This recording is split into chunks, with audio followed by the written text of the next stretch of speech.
Bismillahirrahmanirrahim. Assalamualaikum warahmatullahi wabarakatuh. Waalaikumsalam.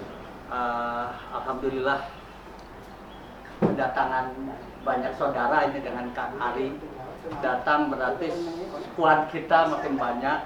Apalagi Kang Ari kan tokoh nasional yang bisa memberikan kesejukan. Kebetulan kita ini sedang menggagas Kongres Sunda. Sudah lama, kemarin di tempat Kang Ade, alhamdulillah berkumpul ratusan orang dalam agenda halal bihalal dan silaturahmi Forum Sunda Ngahiji. Nah, kita ingin agenda Kongres Sunda itu yang pertama itu adalah adat-adat Tamtungan Sunda. Artinya kita ingin membentuk karakter unggul Sunda, jati diri Sunda. Kita benchmarknya ke Jepang, Kang Ari, yaitu dalam bentuk Bushido Sunda.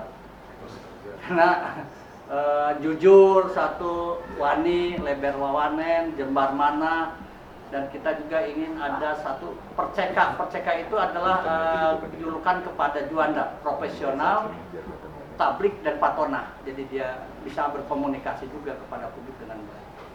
Ada agenda yang tadi dikhawatirkan oleh senior-senior tentang Sunda, Sarakan dan Negara. Bagaimana Sunda kepada Sarakannya, bagaimana fungsi Sunda kepada negara. Ketiga adalah tadi yang Kang Cecep katakan tentang masalah pemekaran. Tapi kita juga memperjuangkan namanya pengembalian nama provinsi.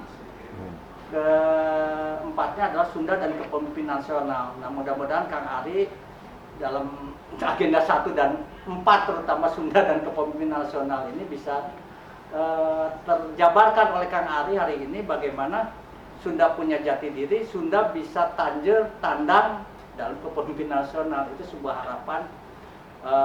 Dengan datangnya kasepuhan Kang Nanan Soekarno, Kang Ade, Kang Nukman, ini kita sudah punya nini mamak lah. Ada Kang Nanan, ada Kang Ade, ada Kang Nukman, tapi ini tinggal disolidkan saja gitu. Ini namanya kasepuhan gitu. Mudah-mudahan Kang Ari bisa gabung sebagai salah satunya. Assalamualaikum warahmatullahi wabarakatuh.